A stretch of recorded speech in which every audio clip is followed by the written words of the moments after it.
We're going to be talking about web service APIs.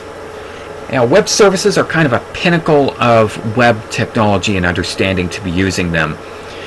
It does help if you have server-side scripting, client-side programming, to just use the service APIs. Something. It doesn't need to be a little bit of everything. You really just need something, because we're going to have a number of examples that we're going to use on here. The examples I have are PHP based, but I will explain them well enough that you should be able to take what I'm giving you and turn that into whatever language you prefer to use. So web service application programming interfaces are extensions to websites where you can go to that extension and use it programmatically. It's meant for a bot to use it. It's meant to give an easily parsed response. So that way you can add part of that website's tools, functionality, access, whatever it be, to your own programs or websites. It's most commonly used on websites because it is web dependent, and you don't know on a system programming, on something that you're going to use for a system-based program, you don't really know for sure if you're going to have access to the web. You can check for access to the web, but then you just don't have that functionality.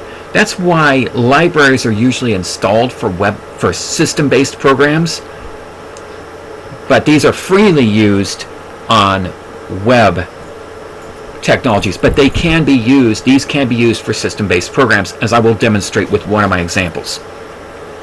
So to use it, we first need to figure out what we want to grab.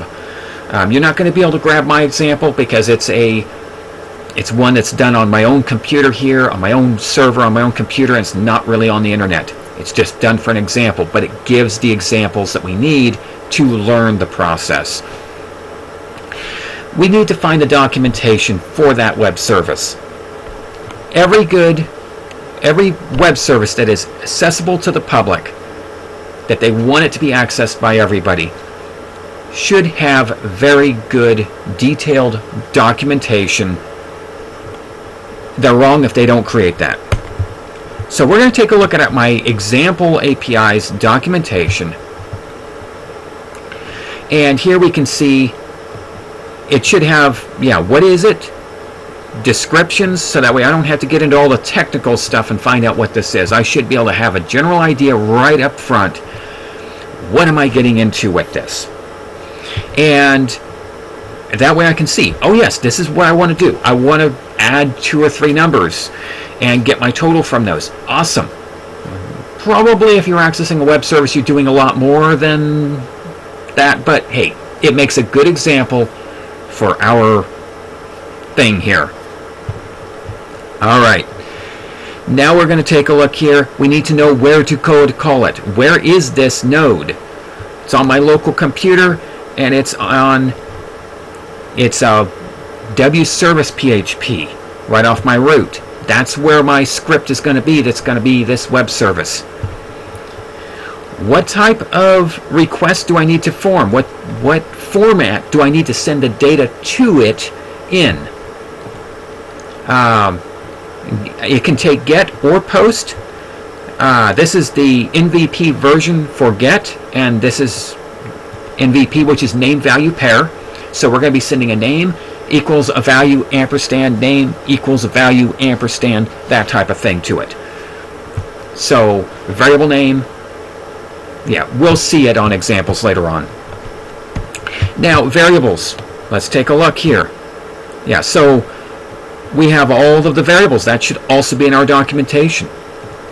And it tells us to use a lowercase. To lowercase all these if we're going to be using the GET requests. But as shown if it's on POST. So just turn these into lowercase if we're on GET. Alright, and let's take a look here. So we can give it an API key, and this is very common to need that for an API. That's how they control access to it and monitor who's doing what. And it's kind of like your cookie in a way. Whenever you create a session on a website, A cookie is what you're going to get to tell the computer that this is me again. That's what you're doing. This is me again. You're telling it that by returning that API key, because you're not going to have cookies on your bot requests. So you're creating a whole new bot every time, and it's not going to have any of the old cookies. Now, in my case, I just have it being 1, but generally, you're going to have to go to whoever created that API and get an API key from there. Sometimes they have an automatic process. Sometimes you have to write a letter to them and get it back. Just depends on what the API is. Just depends on what you're dealing with. But you will need to get yourself an API key if it requires one. Usually it's not just one. It's only for my example to make it simple. All right. Now we're going to go ahead and take a look. This has a variable response format. That's something else I want to know about, is how am I going to get my information back? This is variable. I can tell it what I want. And so I can say HTML page or plain text, and the default's going to be plain text. So that's also good to know. If I don't send that variable, what do I get? If I don't send this variable, usually it's access denied is what I get. With this variable, I'm going to get plain text if it's not there. Now these two are apparently required. I have number 1 and number 2, which are my first and second numbers to add. And then number 3 as well, which is optional. That's important to know too. I don't have to add all 3 numbers. I don't have to add a 0 in there if I don't want it. It'll do that for me. It'll just treat that as non-added or whatever it does. But bottom line is, I don't need to send a number 3. But I should be sending a number 1 and a number 2, according to this documentation. Now, how about my response? All right, HTML page ready for your browser if requested. Awesome. So we're actually going to be able to return something that I can actually just link right on into this. This is REST queries or MVP. So this is like a standard web post, and that's one example of what I'm going to do on this. So I can just straight return a page. And so I can either grab that programmatically and edit that page with my program, or just simply send the browser straight to it. This works great.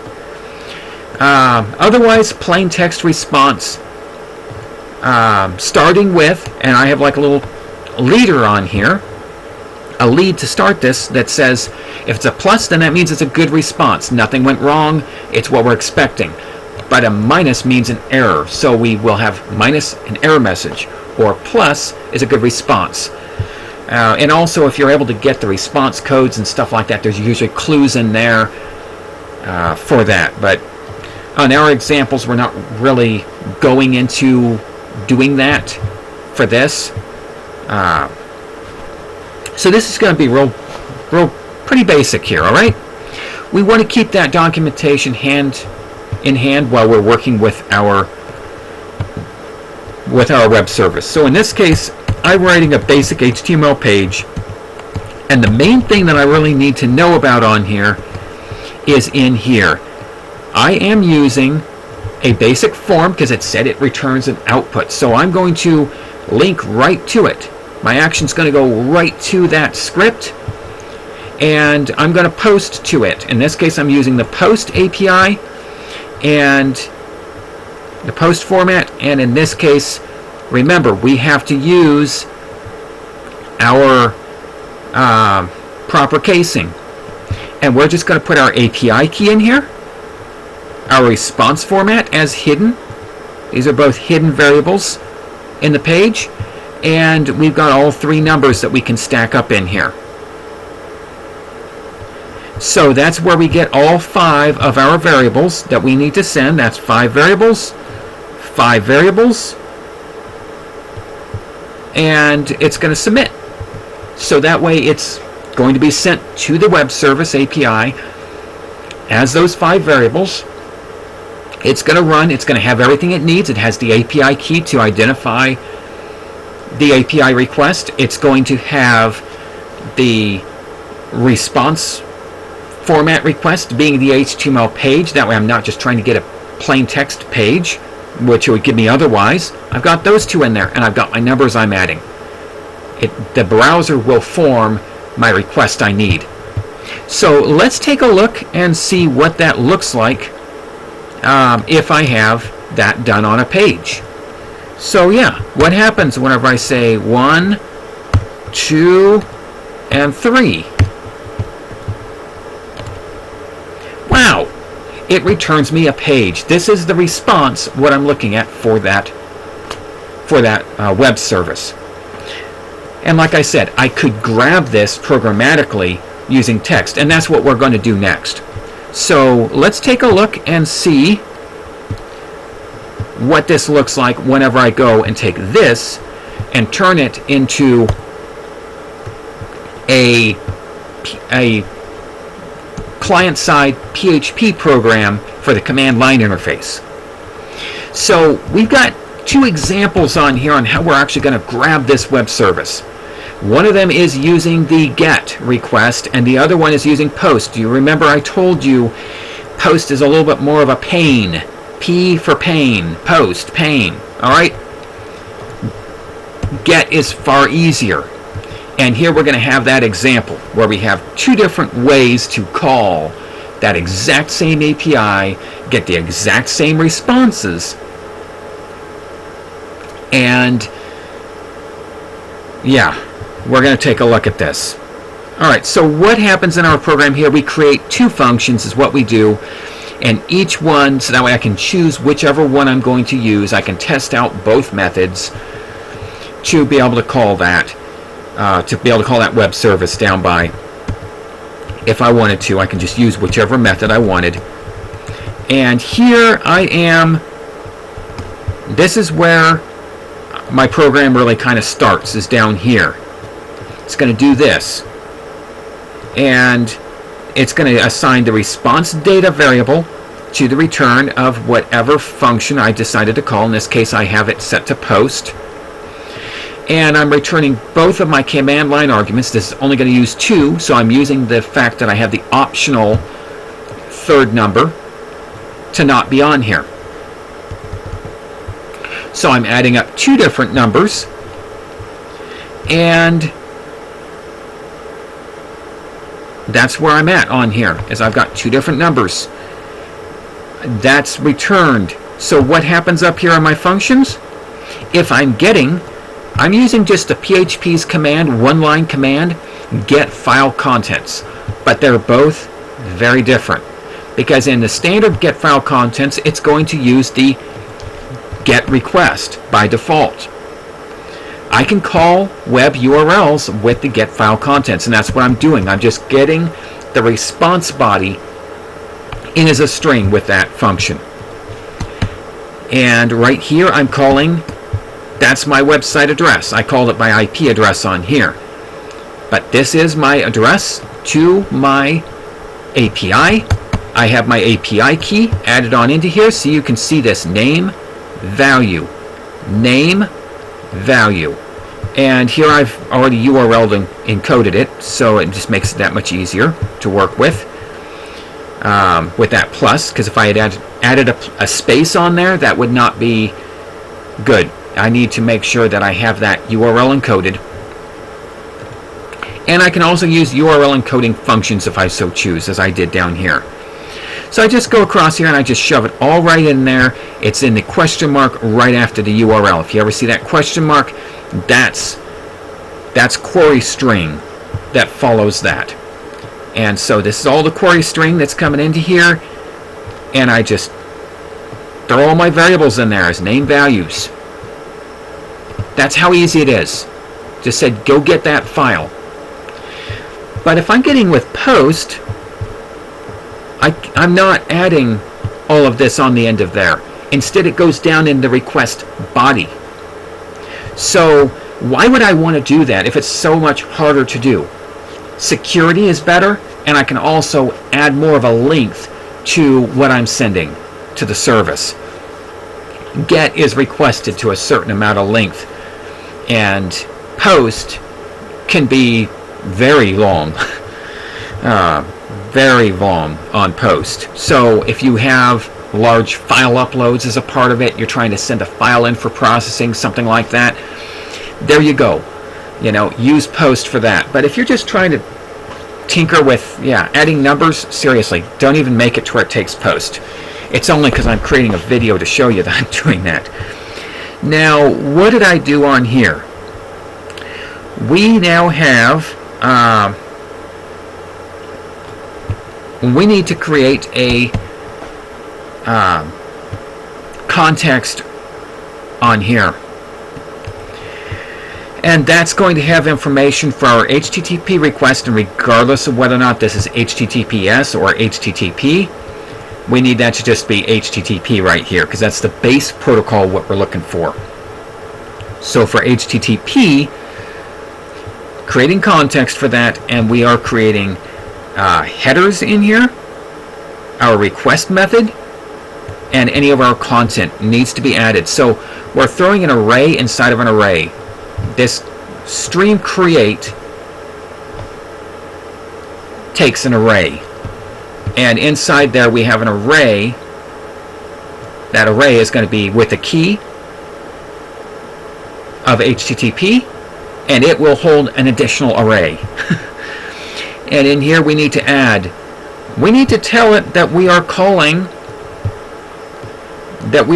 something without the standard. This is a standard form, World Wide Web form URL encoded format. Otherwise, it won't recognize this on the server. It's going to send it in whatever the default is, which really just won't have anything in there. Won't have anything that they can work with. So I need to tell it that. I need to tell it that we're posting this. And then I also need to tell it content.